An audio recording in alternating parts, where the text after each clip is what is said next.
We're talking to Ms. Greenlee, Mr. Britton, and Mr. Hodge, all concerned about trying to create a situation for aid and assistance to members of gangs who are interested in really being productive and upstanding citizens. And of course, Ms. Greenlee, let's continue this by having you to make some statements about this. Well, I just want to share with everybody, those who know that I was in the street Saturday, speaks for itself. I was around over 20 gang members of different sets, asking them if they could trust me, if I could get a paid set for them for his jobs, opportunities, would you trust me? And they said yes. Again, you heard it from the horse's mouth. I'm just pleading to the community to open up your heart, quit opening up your mind, talking about what they're not going to do, and give me the opportunity to help me show you what they are ready to do now.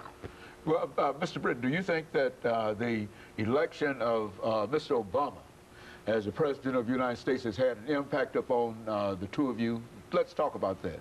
Well, most definitely. I think that by President Obama being elected into office, that experience has eliminated all excuses for anybody.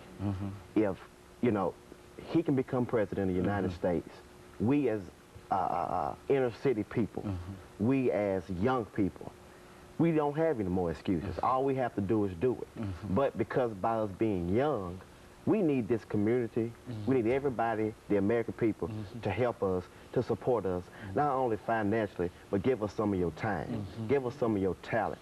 Because so many people go around criticizing our young people for what they're doing, when it boils down to one thing. Well, who's helping them? Who's putting those positive thoughts in their mind?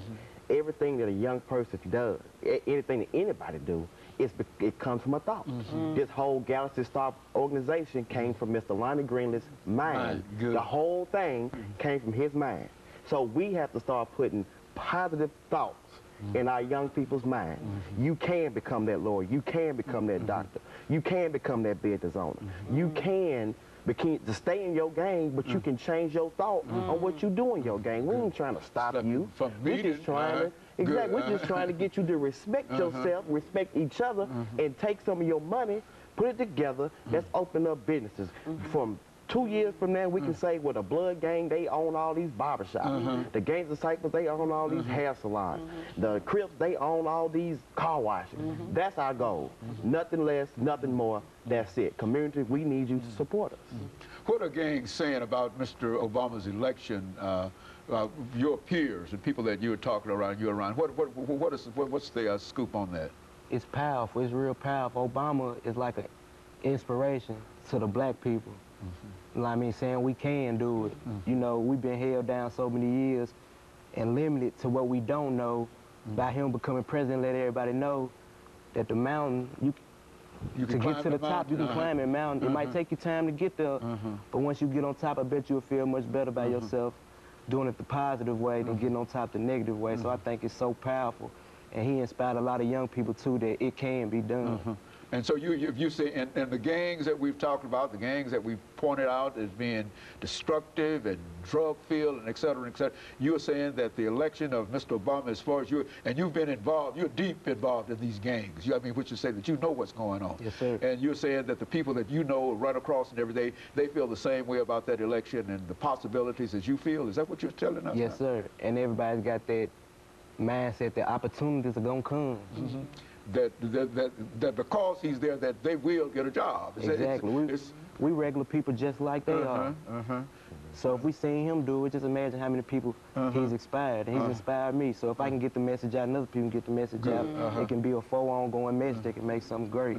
Well, I think, Ms. Greenlee, that's essentially what we've been trying to accomplish here in a real sense, to get to these young people, to make them understand, and this is what Earl Jordan talked about all the time, put up those 5-cent bags and et cetera, get some books and et cetera, and you think that this is an excellent opportunity to demonstrate to you what you can do. That the election has demonstrated that to you. Is that what? Yes, sir. And I look at it like this is our chance to show people, y'all don't got to be scared rushing in the grocery stores, grabbing your kids, and helping locking your doors.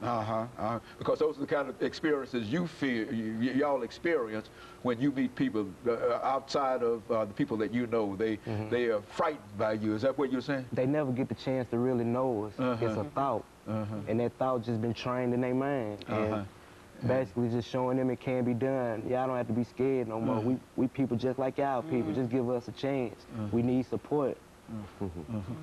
What do you say about that, Spirit? Well, I've got to say that this is a rare opportunity to be able to reach out to a gang member. Okay. And for them to accept to be on national TV, for them to be able to explain to you really their heart, you know. And so what he's saying is, I'm completely backing up, you know, because we have to start respecting gang members. We have to start respecting young people.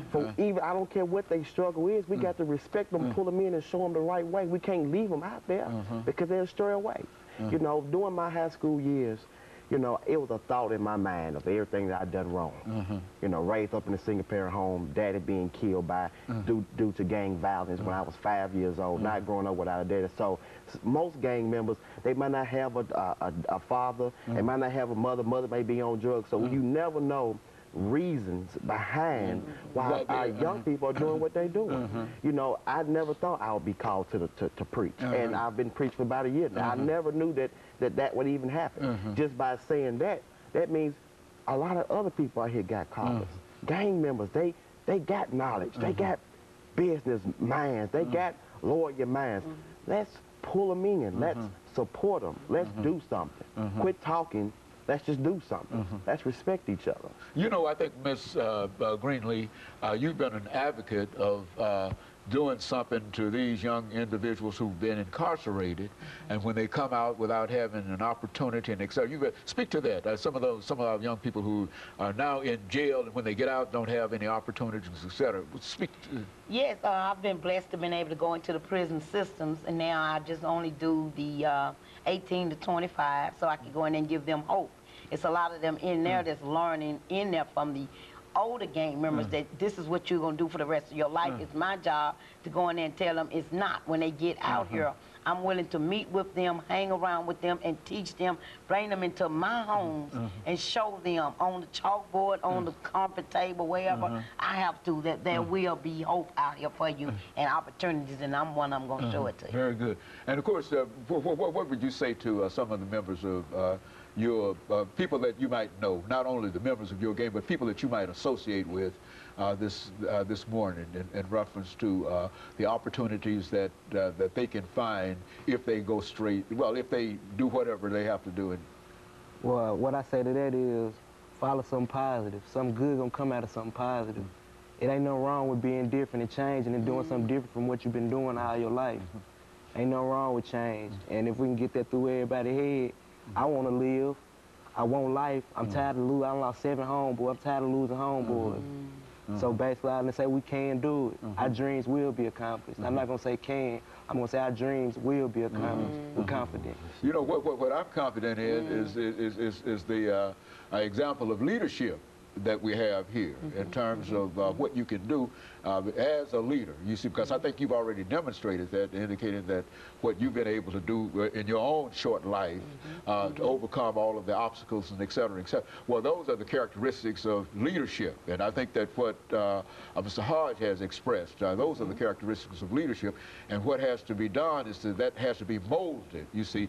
It's natural, you see, but no matter, and this is a person, I think, Ms. Greenlee is a person that's aware of how to mold leadership, and I think that she's working quite well with you, and I'm very hopeful. I mean, this is about the only time that we've ever had a show dealing with youth violence, killing, et cetera, that when it was over, that I was sort of hopeful that there's a great possibility, and the two of you are now telling us one died in the wool gang member and another individual who had been associated with the gangs. You're telling us that things, you do see things as being changeable and that things are changing. Is that what we're saying? Yes, that there's a great opportunity now for society as a whole to buy into some of the things that the two of you are talking about, and what you're simply talking about is having a piece of the American dream. Is that right? Yes, is that what you want? You want to have to, you want that same automobile, you want to pay for it rather than take it. And if you have a job, you can pay for it, but if you don't have a job, you might end up trying to take it and end up in jail and et cetera, et cetera. Is that what we're saying? Is that the tone of what the two of you are saying? And of course, let me thank all the three of you for coming by and giving us that excellent information. And let me encourage our audience to tune in again next week for another informative edition of Comments. Thank you and good morning.